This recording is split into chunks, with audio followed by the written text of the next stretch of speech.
Libertad de prensa no es solo poder hablar de lo que uno quiere hablar. Es poder hacerlo sin represalias ni hostigamientos. Circunstancias como las que se están dilucidando en la actualidad serían imposibles de ser tratadas aisladamente por cada institución. Uno de los elementos que menos colabora con la transparencia y con la precisión jurídica en el tratamiento de las cosas es la compartimentalización, el aislamiento de las instituciones cuando son empujadas a tratar las cosas en forma inconexa, en forma aislada. O interesada. Claro, los intereses pueden jugar cuando las instituciones no concurren complementariamente. En esta ocasión no ha sucedido así. En esta ocasión, la Fiscalía General del Estado... ¿Por qué no ha ocurrido ese insuceso? En primer lugar, porque pienso que vivimos un momento muy importante en la recuperación de la institucionalidad pública, donde las instituciones estamos generando cooperación, intercambios, interacciones, información compartida, es decir, estamos actuando complementariamente para poder tratar cada una dentro de nuestras competencias y ámbitos, asuntos que en muchas ocasiones, como en esta, concurren en distintos escenarios de la gestión pública. Usted ha dado y cree que ha dado una lección en ese sentido, porque el nivel de credibilidad de la Contraloría General del Estado, no es porque yo lo diga en este momento y por su presencia, ha crecido de una manera que nos alegra. El principal organismo de control del estamento del Estado ha recuperado confianza y credibilidad. Pero los otros quieren seguir en las mismas prácticas, cambiando de nombres, digamos, las versiones se quieren adecuar a determinadas necesidades de defensa o de desorientación, que es lo peor. Entonces, en el caso concreto, la Contraloría ha solicitado el levantamiento de la reserva de muchos documentos relacionados con la operación, que por nombre tiene que la operación secuestro. El nombre es muy importante. ¿Por qué le querían decir este otro nombre, señor Contralor?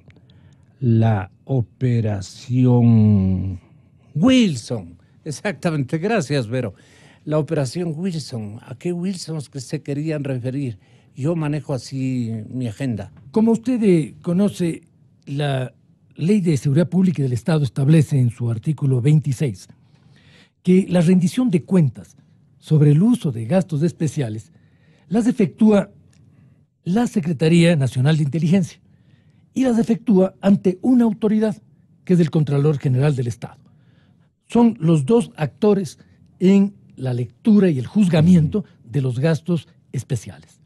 Estos gastos, una vez juzgados, mantienen una situación de clasificación y reserva por 15 años, excepto cuando por circunstancias que así lo ameriten, que esencialmente tienen que ver, como en el caso, con procesos de tipo judicial, se levante esa reserva. El fiscal general del Estado solicitó a la Contraloría el 8 y el 12 de junio del presente año que le aportemos copias certificadas de la documentación que repose en la Contraloría General del Estado y que tenga relación con gastos de operaciones realizadas por el SENAIN en la operación denominada Wilson. Este es un pedido. Y en particular, un pedido respecto de los cheques 559 y 560 ¿que aluden? De la cuenta de la Dirección General de Inteligencia por $10,000 y $11,200. ¿Qué prueban esos recibos? Voy a concluir la explicación. Lo que nos solicitaba la Fiscalía eran estos dos elementos. La documentación respecto de Operación Wilson y la copia certificada de cualquier documento relacionado con estos dos cheques. Esta Operación Wilson y los dos cheques a los que aludo son parte de una investigación de Fiscalía. La Fiscalía, para avanzar en esa investigación, le requiere a la Contraloría que le aporte la documentación que permita dilucidar la procedencia, el origen y la función que tenían estos cheques en el uso de recursos públicos.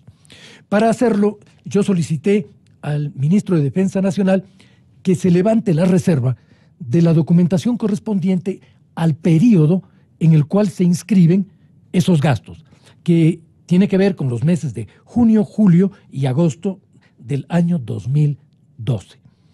Una vez que el ministro de Defensa autorizó que se levante esta reserva, yo estuve ya en facultad para entregar a la Fiscalía los elementos que en la Contraloría reposen sobre lo que la Fiscalía investiga. Por eso hablo de un trabajo complementario de varias instituciones públicas. En este caso ha habido una complementariedad en la Fiscalía, en la disposición del Ministerio de Defensa de levantar esta reserva y en la Contraloría para poder ejecutar la acción que ejecutamos a inicios de esta semana. Pero ustedes ya han hecho la exploración correspondiente casi inmediatamente, de manera que ustedes tenían casi como listo esta respuesta, digamos, o este material casi didáctico para hacer entender a la colectividad lo que realmente ha ocurrido. De esto explíquele a la ciudadanía. Sí, la Contraloría, por supuesto, mantiene una reserva sobre los gastos, pero mantiene una documentación, claro, una documentación conclusiva de gastos reservados. De los gastos reservados, claro. Mantiene la documentación conclusiva, es decir, las actas con las cuales se dio por juzgado los gastos reservados en un periodo dado. Sobre esto, y en relación al periodo que le menciono, nosotros le señalamos a la Fiscalía dos cosas. En primer lugar, que no consta el que se hayan rendido cuentas por parte del SENAIN respecto de una operación denominada Wilson. En cambio, los cheques a los cuales alude la Fiscalía en su investigación sí están registrados dentro del estado de cuenta presentado ante el Contralor, un estado de cuenta del Banco del Pacífico correspondiente a la Dirección General de Inteligencia de la Policía Nacional, que efectivamente fueron girados y pagados en ventanilla el 7 de junio del 2012.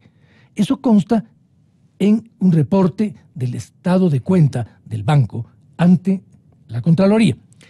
De otro lado, consta también, como parte de acompañante del acta conclusiva, un anexo suscrito por el Secretario Nacional de Inteligencia de entonces y por el Coordinador de Gastos Especiales los nombres del SENAIN, donde se desprende que una de las operaciones llevadas a cabo por la Secretaría Nacional de Inteligencia en ese periodo se denomina secuestro.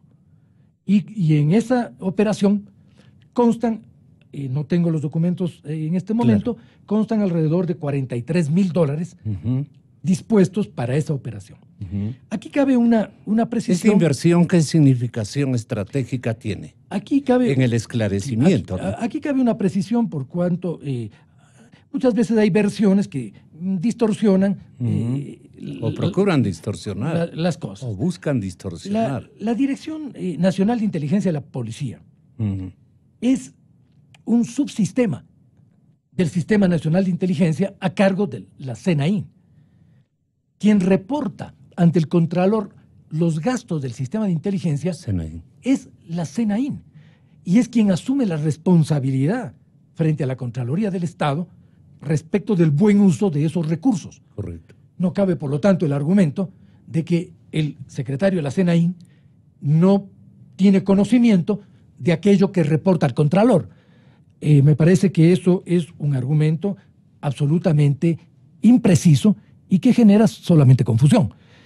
Si el secretario nacional de Inteligencia tiene la responsabilidad, por eso aludía al inicio de esta entrevista a la base legal desde la cual estamos actuando, el secretario nacional de Inteligencia tiene que responder ante el Contralor por la totalidad de aquellos recursos del Estado destinados a operaciones bajo responsabilidad del Sistema Nacional de Inteligencia, entre las cuales están de manera directa los gastos en los que incurra para asuntos de inteligencia la Dirección de Inteligencia de la Policía Nacional. No cabe, por lo tanto, el argumento de que es la Dirección de Inteligencia de la Policía Nacional quien tiene la responsabilidad para eximir de responsabilidad al SENAIN. Las dos cosas son parte de un mismo sistema y la responsabilidad de administración y de justificación de esos recursos ante la Contraloría es del secretario nacional. El periodista hace un relato bastante preciso, precisamente... José Hernández. Sí, José Hernández hace un relato muy preciso de aquello que justamente he descrito yo esta mañana. Coincide totalmente con la explicación que yo le he dado. La parte analítica ya es un análisis interpretativo y periodístico. Yo me puedo referir exclusivamente a los hechos y ahí quiero hacer una sola precisión. Son dos informes diferentes a los que están aludidos en el artículo, porque son dos acciones diferentes que yo adopté esta semana en relación con procesos de juzgamiento de gastos reservados. La primera tiene que ver con el tema de esta operación Wilson, que consta en la Contraloría, en cambio, como operación secuestro. Eso es un tema. Y otro tema es la activación que es requerido de un proceso anterior que fue entregado al entonces fiscal Chiriboga y que tiene que ver con una operación diferente. No se refiere a esto. Se refiere en particular a una operación denominada Caminito, cuyos detalles procesales constan en la Fiscalía General del Estado. Respecto de esa operación, que no tiene que ver con el asunto de los cheques y el proceso de investigación sobre el caso que en este momento investiga la Fiscalía, es una investigación también que debe realizarse y concluirse, que es lo que yo le he requerido al fiscal, y que tiene que ver con una operación diferente, también por parte del SENAIN en su momento. Son dos cosas distintas. Pero ¿quién dispuso desde la Presidencia de la República esas entregas? Esas son conclusiones que no constan en los informes de Contraloría. ¿Pero ustedes obedecieron? No, la Contraloría lo que analiza son los documentos de descargo que el SENAIN Por eso, presenta. en los documentos, ¿qué responsabilidad tiene Correa? No, yo no puedo sacar esas conclusiones. Esas son conclusiones que tendrían que darse dentro de un proceso de investigación más amplio. La Contraloría tiene que ubicar los niveles de responsabilidad en función a las instituciones y los funcionarios que reportan esos gastos. Por esto es que los niveles de responsabilidad que la Contraloría ha establecido, en el caso, por ejemplo, de la operación Caminito, que tiene un indicio de responsabilidad penal, se ubican en el SENAIN. Y en este momento, los niveles de responsabilidad respecto de la documentación requerida por el fiscal se ubican también en esa instancia. Las conclusiones que adicionalmente puedan extraerse responderán ya a investigaciones más amplias que no le corresponden desde el punto de vista procesal a la Contraloría, le corresponden a la Fiscalía e incluso al sistema judicial en su conjunto, conforme avance el juicio que el fiscal ha planteado. Claro, no es especulativo preguntarle, señor Contralor, Pablo Romero y la operación secuestro tiene una relación con los documentos que estamos aludiendo. No, yo le estoy señalando, y en esto quiero de la ser muy información preciso, que la Contraloría tiene, ¿cuál es la relación que tiene Pablo Romero con los gastos? Lo vengo diciendo reiterativamente desde el inicio de la entrevista. Es directa. La responsabilidad es directa del secretario nacional de inteligencia. Y hemos precisado también. ¿Quién es el jefe del secretario de inteligencia? Las dos cosas que yo debo precisar en un proceso en donde la Contraloría está haciendo un juzgamiento a la administración de esos recursos es qué recursos se usaron, qué destinos tuvieron y qué funcionarios eran los responsables en las resoluciones sobre ese uso. Más allá de esto, no puede ir el Contralor. Más allá de esto, yo no puedo ir ni en el plano interpretativo ni en el plano especulativo. Claro. Yo debo aportar a la justicia pruebas documentadas, no opiniones. Yo le entrego en este momento al fiscal 2 pruebas documentadas. Un estado de cuenta que evidencia que esos cheques sí existieron y que además partieron de de una instancia que forma parte del Sistema Nacional de Inteligencia, y dos, que la denominación a la que se alude como Wilson no es la que consta en el anexo correspondiente, en donde la denominación es denominación secuestro. Eso es lo que la Contraloría puede entregar documentalmente. Más allá de aquello, no me corresponde como Contralor ni especular intenciones, ni especular actores, ni especular responsabilidades. Con ello, yo no estoy ni exculpando ni acusando a ningún funcionario. Estoy dando a la Fiscalía los elementos para que se elabore una teoría del caso en donde deban establecerse todos los niveles de responsabilidad donde estén. Pero los contralores chiquitos, les llamo así a los señores que han tenido bajo su responsabilidad la investigación, que no es de una entidad ajena a su mando, a su conducción, a su dirección, deben haberle reportado quién ordenó ese financiamiento. Seamos precisos, aquí no hay contralores chiquitos ni grandes, hay un solo Contralor General del Estado, y quien juzga los gastos especiales son representantes que yo les llamo contralores chiquitos. Está mal, con todo afecto, Gonzalo, está muy mal esa designación, porque crea confusión. Le pido disculpas. Crea confusión. Hay un solo Contralor General del Estado, y quien juzga los gastos especiales es precisamente... Pero usted tiene que preguntar... Es precisamente el Contralor, no lo juzga ningún funcionario de segundo rango. Quiero precisar esto. Pero fueron enviados especiales a realizar ejercicio de auditoría, investigar... No. En gastos especiales esa delegación no existe. Es algo que yo justamente he venido insistiendo muchísimo respecto de otros casos. Los gastos especiales, por ley, los juzga de manera personal e indelegable el Contralor General del Estado. Ahí no hay un equipo de auditoría. Un entorno de colaboradores. No. Ahí el juzgamiento es por parte de la autoridad del Contralor. Eso es lo que la ley señala. Por eso es que yo insisto, y en la explicación que vengo dando en la entrevista he sido claro, de que es ante el Contralor como autoridad quien se presenta, ante quien se presenta el secretario del SENAÍN como responsable administrativo y responde por los gastos. No hay tercera autoridad ni instancia que analice aquello. En esto la ley es muy precisa. Es el Contralor y la autoridad que rinde su responsabilidad. Que en el futuro, y esto es otro tema que me gustaría en algún momento debatir también, podamos desarrollar una normativa que perfeccione aquello. Yo sí lo creo. Yo creo que en el futuro necesitamos perfeccionar la normativa de juzgamiento de gastos especiales para que ésta pueda tener mayores controles, contrapesos y rigores. Por supuesto que yo creo esto, pero al momento es el Contralor, no hay otra autoridad. Yo espero que en el futuro podamos tener un juzgamiento donde intervengan varias instituciones del Estado. Creo que eso será lo más saludable en el futuro. La agenda que tenemos todos los ecuatorianos de renovar todos los arbitrios de la justicia.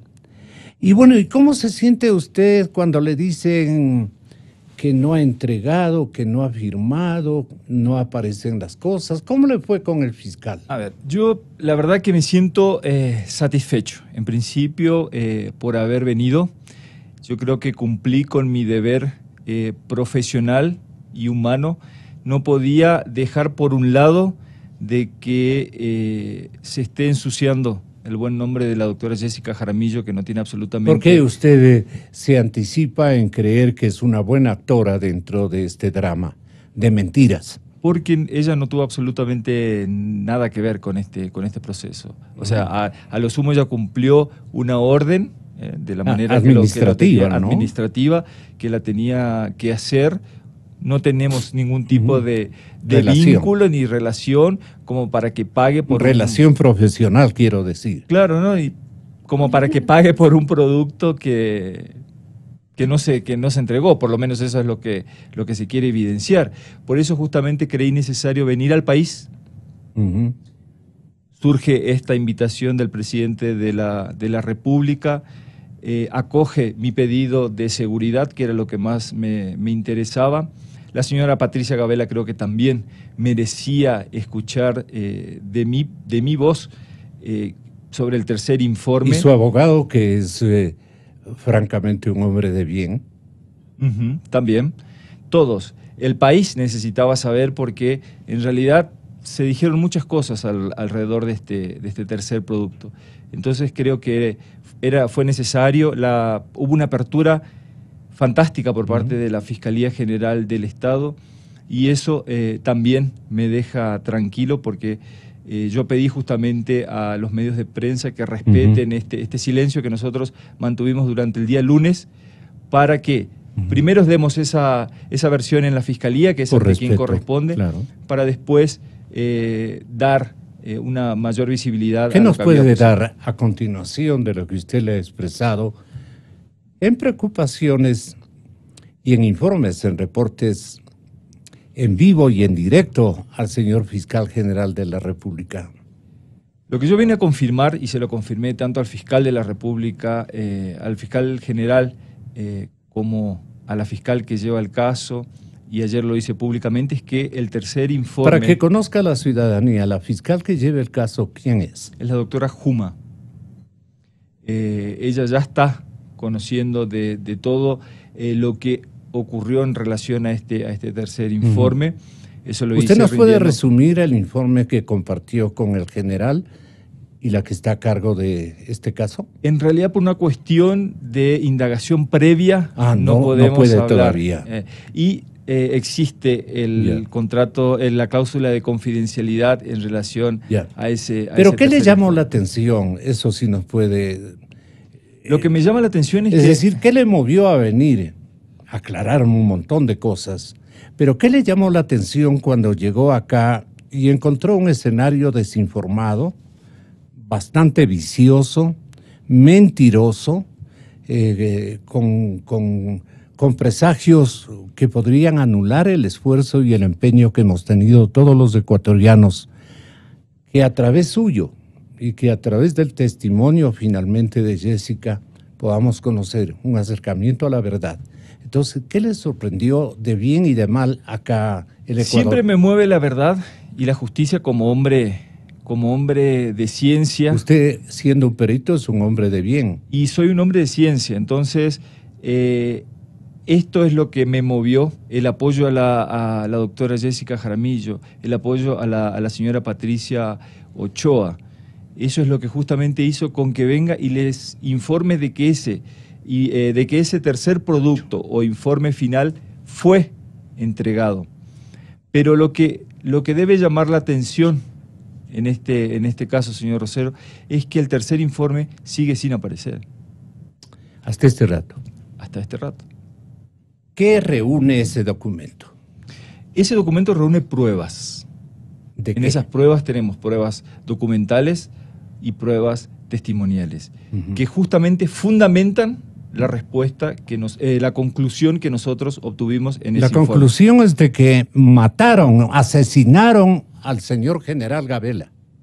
Sí, eso ya fue determinado inclusive en una investigación que la propia Fiscalía lo hace posterior al hecho. Lo que nosotros logramos determinar es que la muerte justamente tuvo que ver con las denuncias que el general Gabela realizaba. Eso es lo que hoy puedo dar a conocer por el hecho de que se desclasificó, gracias al presidente Moreno, parte de los documentos que giran en torno a este caso, y la señora Patricia obtuvo finalmente el primer y segundo informe, y en el segundo informe, en mayo del 2016, ya se tiene esa respuesta.